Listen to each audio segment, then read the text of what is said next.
Hey guys, Cameron again, back here with the last episode of this season of Industry Insights. Hopefully you guys have enjoyed the podcast series so far. I've got one great banging episode lined up for our finale, and then of course in a couple of weeks' time we've got our big Q&A event coming up. So this week, of course, we're doing Exxon Mobil. My guest this week is Jack Kay. Jack, how you doing? Hey Cam, good mate, how are you? Yeah, I'm doing quite good myself. Now, unfortunately, guys listening along at home, John couldn't actually make it. Something's come up at the last minute and he's had to cancel on us. But we're not going to let that stop us from learning all about the Altona refinery today. So first of all, I mean, it's a pretty big company that for people not to know about. But Jack, can you maybe give everyone listening at home who hasn't heard of Exxon Mobil a bit of an idea of who they are and what you do? Yeah, no worries. So Exxon Mobil is an American-started oil company. So we here in Australia, we have assets in Altona, so the Altona refinery. We do some drilling offshore out at Sale in Gippsland. And we also have a big office in Melbourne. So I'm based at the Altona refinery, which has been there for about 71 years. It's one of the smaller refineries in Australia, but it's a 24/7, 365 refinery. So we never shut down, which means sometimes weekends are a bit of a job thing, but that's all right. So the site actually makes about 14.5 million litres of refined products every day, which is about 330,000 cars. And we're split up into multiple different streams. So 60% of our production is petrol, 30 is diesel, and then 10% in normal times is about jet fuel. Okay, so it's interesting. So it's a whole suite of products coming out of the one refinery then. So you've got multiple operations operating simultaneously. Absolutely, yeah. There's so where we've got heaps of different spots set up around it. We've got different product streams that come out. So if refining, it starts off with a crude tower where we basically heat up the crude and we split it into different products. So we'll have the base products for petrol that come out, diesel, which will, and then Kero as well, and then we'll go from there into all these other units. Right. Okay, so that's a great overview of the Altona refinery itself. But I know Exxon have got a few other operations and sites around Australia. Can you give our listeners maybe a bit more overview of what your other operations are in Australia? Absolutely. So in Victoria, we've got about 3 sites that we can work at that aren't the Altona refinery. So there's the Yarraville terminal, where we send a lot of our fuel from the Altona refinery to this terminal, and then it goes into trucks and gets moved around Victoria. And even sent out on ships and sent and exported to other parts of Australia. We can work in the city, which is a lot of projects in the upstream. So we'll touch on things like big projects that we'll do, so like commissioning or decommissioning offshore assets. We'll be working on like selling the fuel, a bit of trading, and just a lot of the business side of things is done there. So you can really work on the business side as opposed to an engineering side of things. But that isn't solely what they do there. That's just one of the other things you can do. And then we've got 2 sites over on the east of Victoria. So we've got the Long Island Point, where which is sort of a middle ground between our Longford facility out in Sale and Altona. So we can help move oil from our Longford facility to Altona. And we also make a lot of our gases there as well. And then the other facility we've got is the Longford facility, which is where we get a lot of the oil that comes in from our offshore assets brought into that place. And that's where we do our first initial processing and gas conditioning out that way. So, and that involves all the offshore assets as well. So there's quite a bit going on in the Victorian space. Yeah, it sounds like there's a lot of different operations and a lot of moving parts, which is great to hear. So all these operations are obviously going simultaneously. You've got no kind of stoppage time or downtime, in any kind of large scale happening across the entire facility. Everything's kind of working at some point or another. So I mean, how do you actually fit into that kind of environment then? Yeah, right. So I'm a process engineer.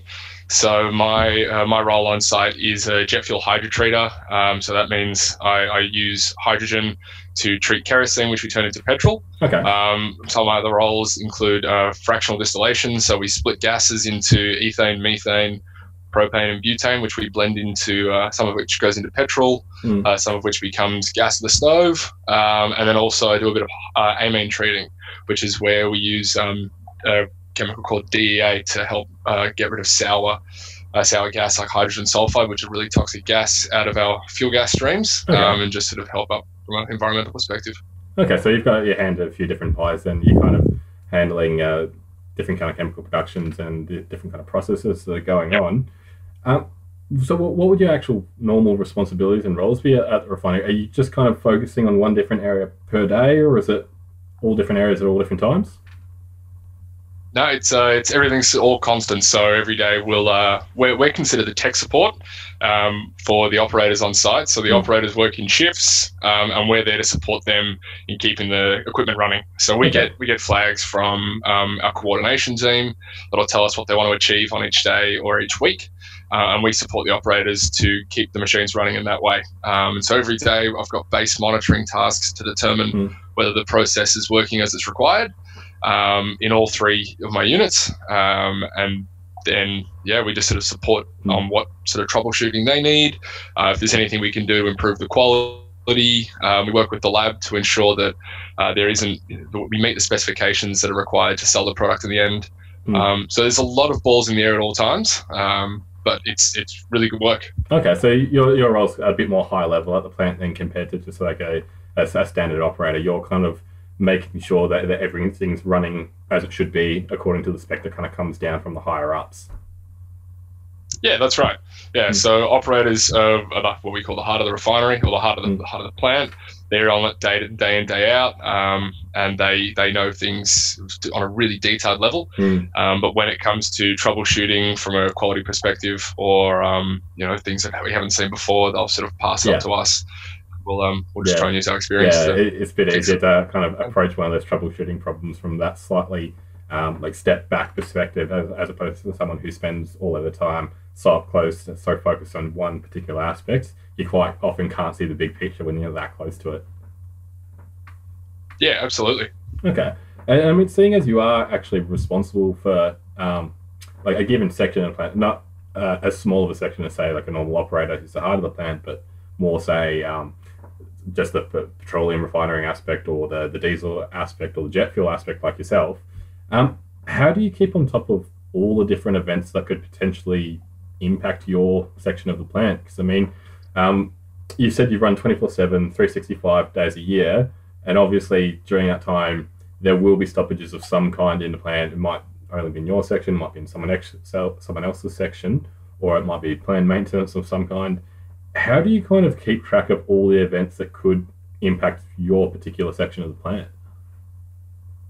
Yeah, so our jobs have never been, they've been done before. We've been running for quite a while, so we have a lot of structure around how we do our jobs. The mornings are always our monitoring, so we've developed monitoring packs to ensure that we're seeing the key requirements of our units, and we're looking at those, and that's probably the first 2-3 hours of my day, just reading over what's going on in the plant, making sure things are where they should be. Okay. And then we'll touch base with the operators, make sure that they don't have any questions, or make sure that they're on with what they need. They don't need any support. And then we move into, if they do have some support, we'll work with that. If they don't, things are running really smoothly. And then we look at just supporting anything else that's going on. So when it comes to planned maintenance, like you mentioned, we'll have tasks required by us to help review procedures to make sure that things are done as they should be and safely. We have constant, safety projects that are being done, so we have to make sure that we're there to support from a tech perspective and give input to ensure that safe operation occurs. Yeah. Or even if it's planned maintenance, we'll have to be there to support and ensure that we're not, mitigating risks such as pyrophoric risks. Yeah. So things don't just catch fire without having a plan in place. Yeah, nobody wants that. That sort of stuff. No one wants that, but we make sure that we're there to support that as much as we can, and we're prompted to do that. And then just general optimizations as well. So, in the part of your day, if things are quiet enough, you'll spend a bit of time sort of looking around, seeing what else you can do to save money, burn less fuel gas and, achieve a higher product quality or clean heat exchangers. There's a lot going on, but it's just making sure that we take a systematic approach to it, and we rely a lot on our monitoring. Okay, so it's just a case of you're ingrained into all the kind of different systems and all the different actions that are going on, so you kind of are directly involved in any of those decisions or any of those kind of actions as they're occurring, so you're not kind of hearing about it second or third hand sometimes. Yeah, that's right. Yeah, Mm. so communication is really key, and ensuring that we're on IM, especially in COVID. Sitting on IM all the time, or we're sending emails a lot, or we're Yeah. sitting and talking over Skype all the time, just making sure that we're getting that communication. Mm. And I think that's been one of the hardest things this year, Yeah. especially as a new graduate. Trying to get that conversation and that Mm. communication over IT has been a real challenge for a lot of people, and especially for Yeah, myself. definitely. How has that transition been for like a large scale operation like the Altona refinery? Has it been a challenge getting everyone onto the same IM platform or the same online networking tool at the same time? I believe that, I came in just as COVID started, so seeing what it was like before, I think I had about a week's experience of what it was like before COVID came in. So it's been an interesting place to Yeah. learn. But from my understanding, there was a lot of Skype used, already, Yeah. but not so much by operators. So now we're working with our operators to use Skype and chat to them in that way every day, as opposed to going in and sitting down with them and talking it over.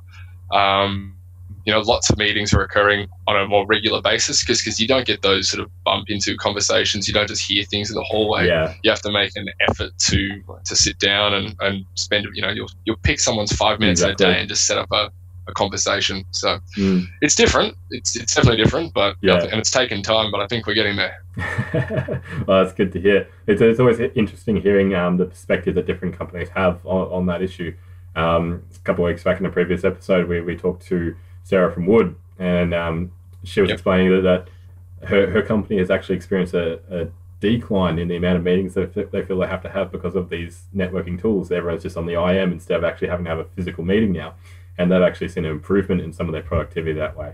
But of course, Yeah. office environment, working for a design firm, a lot different to working on site, where people physically have to be moving around a lot or relaying information in a quick manner. It's just interesting to Yeah, see absolutely. how the technology has been incorporated by different companies. Yeah, absolutely. Of course, that's one of the biggest challenges that different sites and yourself could be facing in a role like this. But I mean, just in terms of like a process engineering aspect, or even as a recent graduate, what are kind of some of the biggest challenges you've faced in your role at the refinery?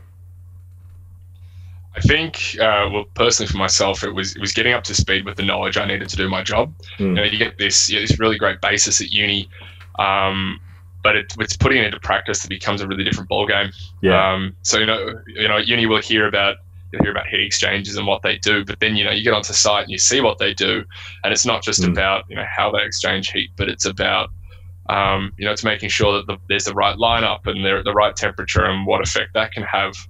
So really just all the nuances of understanding and the knowledge that's required, that's probably been one of the hardest things to get your hands on. Yeah, and especially not getting that face-to-face learning. Yeah, that's probably been one of the biggest things. Some of the learnings you have with some of those equipments, it's not something you can teach in a classroom. A lot of it is just past experiences as well, and just being exposed to it. Yeah, absolutely.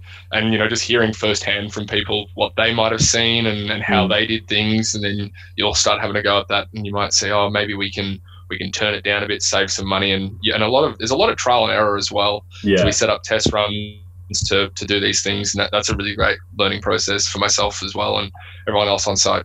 And how did you actually find that transition from a university work environment to an actual employment work environment? Was it a rough or an easy transition? What do you find maybe was like the biggest change or the biggest thing that you had to kind of get used to? I wouldn't say it was rough. I'd say it was definitely different. I think one of the hardest things is, and this is specific to our workplace because we're a 24/7 place. Our deadlines aren't like what uni was. We wouldn't have an assignment due in a couple of weeks, or there's not a project due in a couple of weeks, or there's always something going on. So what we're doing is very reactive and very day to day. And you might be working on something, and then all of a sudden another one comes up. And so you've got to try and keep one plate spinning while you move to the next. Yeah. And it's just trying to learn to juggle and prioritize, and that's probably the biggest challenge I've found in the differences between uni and work. It's just prioritizing that work correctly, and getting yourself in the right place where you need to be. Yeah, it does seem like a common theme, like even just with past podcast guests, communication and just kind of learning those key organizational skills has been the key points that everyone's kind of brought up in terms of challenges and they face, and the adjustment to a 9 to 5 or a FIFO or any kind of working lifestyle. Speaking of changes and challenges that have been faced in the past and recently, just particularly for oil and gas refining and processing in Australia, increases in like recent government legislation and new changes regarding environmental practice and laws, it's kind of forced refiners to rethink how they operate some of their plants and operate some of their processes. It's forced upgrades in technology, changes in fuel standards. How has Exxon and the Altona refinery kind of met, upgraded, or even kind of like changed their facilities to kind of meet this shift in legislation? I mean, we're pretty much the same as every other refinery that is around there. We all had to meet the same requirements, and so we found ourselves treating our products in a more severe way. So previous legislation meant that we had to take diesel, for instance. We used to have a much higher amount of sulfur that we could have in diesel. Yeah. And these days, I think it's about 10 ppm. I'm not on the diesel side, but we really have to treat the diesel a lot more. So there's a bit more effort that goes into it. The process gets slowed down a bit. We had to make modifications to certain things to make sure that we meet that requirements. And it's the same with everything else that comes in. We just have to, we work with our tech, we have higher up tech support, so people that are a lot more experienced than ourselves, and we rely on them to help us to bring in the right technology and meet the requirements of the EPA and the government at all times. Okay. And so have you had to implement any kind of changes regarding legislation or any kind of new process improvements recently, or are there any future plans at the refinery to implement some changes that you can talk about, obviously? Sure. This year's been really interesting. So COVID, we saw, as many people know, oil's taken a bit of a turn. So, people aren't driving as much, especially in Victoria. We've got people in lockdown, and we've had to adapt to that. So one of the biggest changes for us was we had to really change our process to meet demand. So we've been lucky enough to keep our jet unit making jet, but it's really just juggling the processes and ensuring that things are running on a much slower basis than they're used to. We're usually making as much as we can, as fast as we can, and now we're trying to meet demand. So there's been a lot of changes in that perspective. But I think one of the biggest projects that's just happened for us is we've just commissioned a brand new tank, crude oil tank. So it's huge. It's about 88 million litres. Wow. It's the second largest in Australia. So to put that into perspective, it's enough to fill 800,000 cars, or as well as 30,000 trucks, and do 50 flights from here to LA on an A380. So it's a hell of a lot of fuel. Yeah. And I always love the way that you guys decide to quote that in the most abstract of units. It's like number of cars that could be filled, or number of like Olympic-sized swimming pools. It's always a fun little moniker that gets put onto the bottom of it. It's where we put it all. Lovely. But yeah, no, it's huge. But that's probably been one of the biggest changes for us this year, is seeing that come into service, and it was a great project to see happen.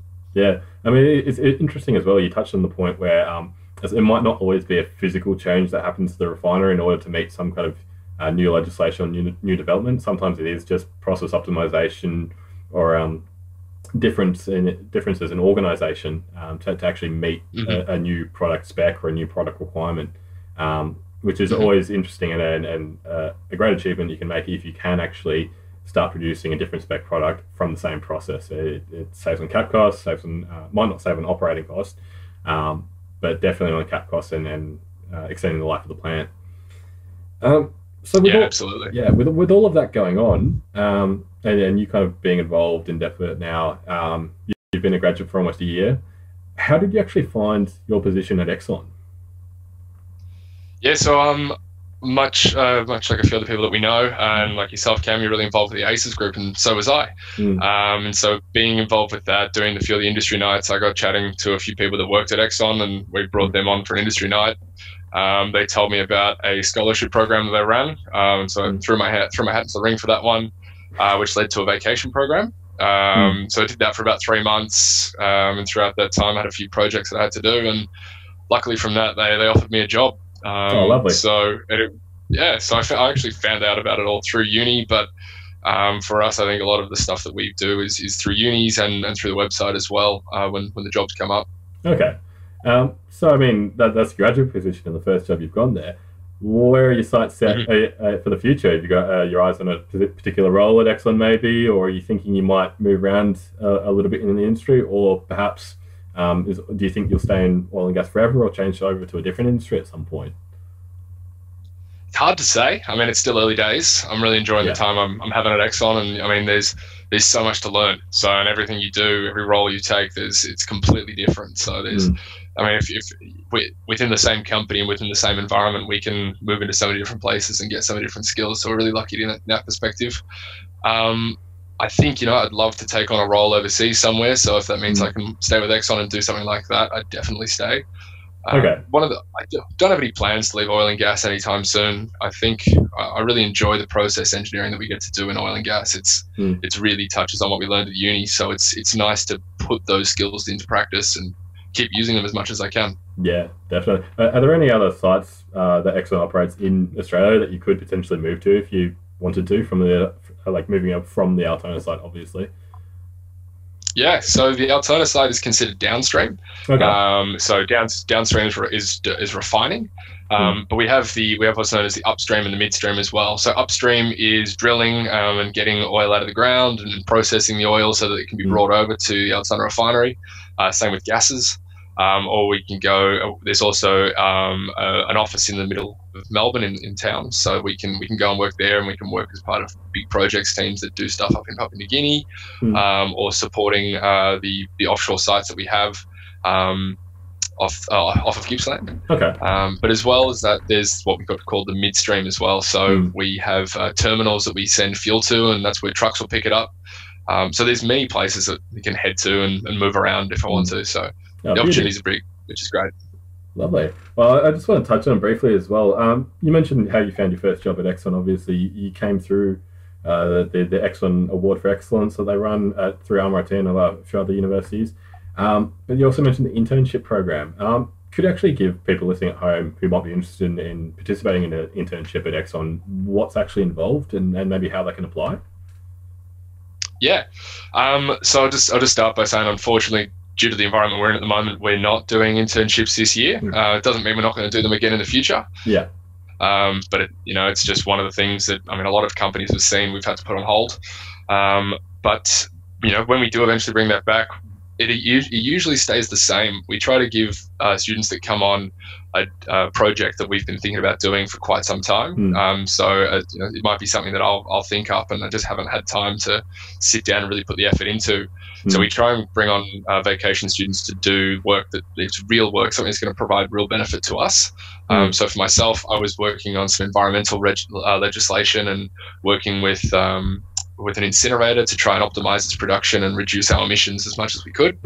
Or we might, another project I did was working on some valve resizing and getting that into our planned maintenance team, and getting that done in, I think that's planned to be done in about 2 years' time or so, which is, it's really cool to see that. That's long-term projects as well, yeah. Yeah, absolutely. Other students that I did it with, their projects are just coming in now. And so it's, some of the guys I'm working with that I did the project with, where they're seeing their projects happen in real time. So it's, they're all real projects that we get to do, which is cool. It makes it really interesting when you actually get in there and do something. It's stressful, you're in uni, you're sort of thrown in the deep end, but it's, it's great. I think it does make people a lot more invested in the work they're doing when they are actually working on a real project as well. I suppose logically, absolutely. I suppose logically, then the next question I have to ask you is about the graduate program, and just what you can tell us about what's involved in that program. Yeah, that's the same. So the graduate project is it's just real projects. It's real work. So we don't really do a graduate a role like other companies. We're just brought in to do the real job. So we'll fill a role that someone's moved on from. So the person that was in my role before, they've moved on to be a process engineer for another unit. So I've just walked in and done the thing they were doing. And they give you a grace period of about 3 or 4 months to ask questions and learn and get up to speed. But after a while, it's I think it's about now, where I'm at, the expectations, on to be on there, and you've been there long enough to try and catch up. So Yeah. it's not really structured for rotation and learning. It's getting in there and getting the job done straight away, which is great. It's really good fun. Yeah, I know a lot of people are extremely happy when they find that they can actually just get straight into the role and they can get their hands stuck on. A lot of people, after, especially in process engineering, after you go through a 4 or 5 year degree, you don't really want to still have the training wheels on. You want to kind of really get stuck into it and find what it's all actually about, which is amazing to hear that you've got that opportunity right from the start. So I suppose the last question I've got to ask you is, what advice would you give to anyone who kind of wants to follow your shoes or follow your career and pursue that role as a process engineer in an oil and gas refinery operation? I think the best advice I can give is just, if you can, get out there and see a site. It's something I didn't do as much as I wish I had throughout uni. So just getting out there and, if you can find a site that can bring on students and do a tour for the day, go and see some of this stuff. Go and see some of the machinery that you might be working with one day. Put what a fractionation column might actually look like into your head, or see a heat exchanger, or see any of that sort of stuff. So, just get out there, see all this sort of machinery, see all this sort of stuff. It makes a difference to see what it is. And then when you go and chat to people and do the networking that I think everyone should do, and it's something that made a big difference to the end of my uni career. Definitely. You actually know what you're talking about. You can hold real conversations with these people, which is a big difference. Exactly. So would definitely recommend getting out there. Yeah, of course, networking before you actually get into it, that first graduate role, is the only way you can actually get any of that experience or any of that hands-on knowledge and expertise in how things actually work in a practical sense.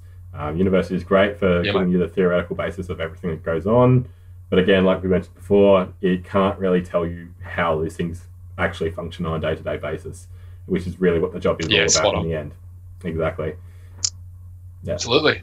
Well, guys, hopefully you've enjoyed this episode. That's about all the time we've got for this week. As I said, this is actually the final season we have the final episode we have for this season. Hopefully we're going to be bringing back this podcast series again next year. Keep watching this space for more information. Otherwise, we do have our finale event coming up in a few weeks' time, the Industry Insights Cocktail Night. Check out that one on our Facebook page for more information. But for now, we'll see you guys later.